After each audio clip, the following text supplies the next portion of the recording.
Britain's conversation. This is LBC with Tom Swarbrick. 10 to 6, Friday night. Tom Swarbrick on LBC means one thing. Such is the pace of events over the other side of the Atlantic that the ink is barely dry on his missives when they arrive at LBC Towers. But you know what? They're all the better for their drenching in the madness. From Washington, D.C., Simon Marks, American Week.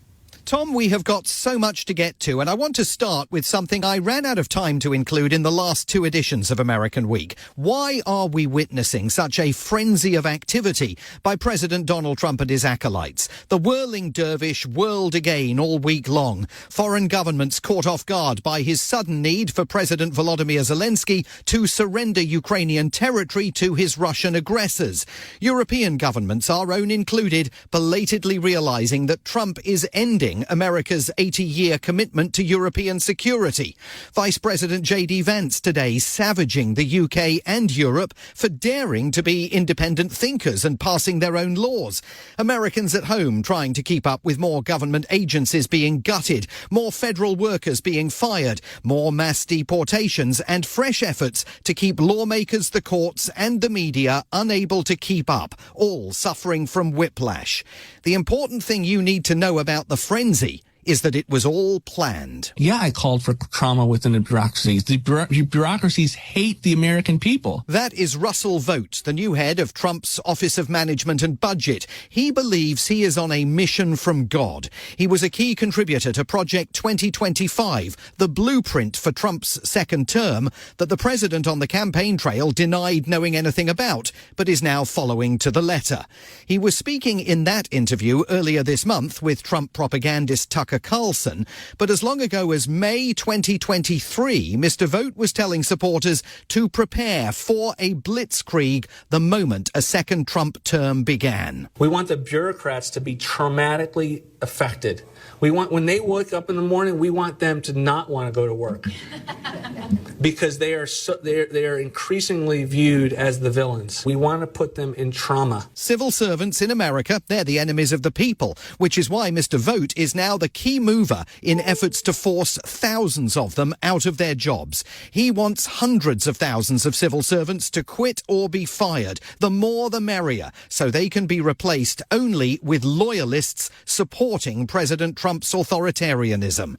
And key to the plan to create trauma is the man who stood in the Oval Office this week and now sees no limits placed on his unelected, unaccountable power. I fully expect to be scrutinized and get a daily proctology exam, basically. Might as well just camp out there.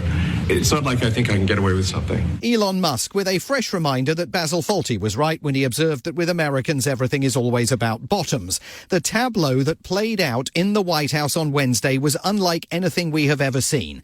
The president sitting behind the Resolute desk and signing an executive order giving Musk sweeping additional powers.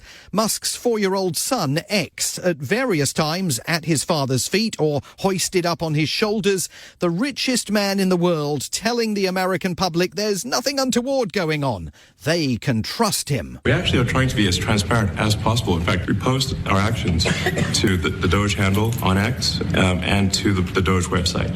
So all of our actions are maximally transparent. In fact, I don't know of a case where an organization has been more transparent than the Doge organization. The Doge organization, a reference to the Department of Government Efficiency, which of course is not really a government department and is staffed by Musk and an opaque group of cyber whiz-kids who are now crawling all over the computer systems of the US Treasury, the US Agency for International Development, which Musk has already, in his words, fed to the wood chipper, the Internal Revenue Service, America's equivalent of HMRC, and the Consumer Financial Protection Bureau, which was essentially shut down this week. A move that, quite by coincidence, derailed hundreds of consumer complaints against Mr. Musk's electric car company, Tesla. Funnily enough, I didn't read about that on X. I always abide by the courts, always abide by them, said the president, who at that very moment was being accused in courts of ignoring judicial orders to leash Mr. Musk.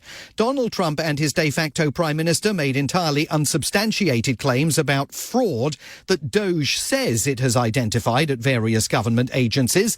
The president, without offering any evidence, claimed the total sum could reach $1 trillion. And listen to this bit carefully, as the president indicated that going forward he will not necessarily obey efforts to limit his power. How could a judge want to hold us back from finding all of this fraud? Why would that happen? Why would even Congress want to do that? You'll go to a judge where they handpick a judge and he has certain leanings. I'm not knocking anybody for that, but he has certain leanings. And he wants us to stop looking. How do you stop looking? I mean, we've already found it. In less than half a minute, Donald Trump there outlines his core contention. Despite what the US Constitution lays down in black and white, he wants to expand his powers and overrule any efforts by Congress or the courts to stop him. Air Force One is currently in international waters for the first time in history, flying over the recently renamed Gulf of America. Please enjoy the flight. President Trump and his sycophants on their way to the Super Bowl last weekend. As we reported last week, Google has bent the knee and changed the Gulf of Mexico's name on its maps. But the Associated Press, the nation's leading wire agency, has not. And as a result, their reporters are now barred from White House events. Other examples of the country's descent into banana republic status include the president's personal takeover of the Kennedy Center for the Performing Arts here in Washington. We don't need woke at the Kennedy Center. We don't need, some of the shows were terrible. They're a disgrace that they were even put on. Have you seen any shows there? How do you know they're terrible? I didn't go. No, I got reports it was so bad I didn't want to go. Should you be in town, you've only got 2 days left to catch the ballet version of Dostoevsky's Crime and Punishment, which I'm pretty sure pegs the woke meter. Russian President Vladimir Putin, once described by the late Henry Kissinger as a character out of Dostoevsky, had a fabulous week thanks to President Trump.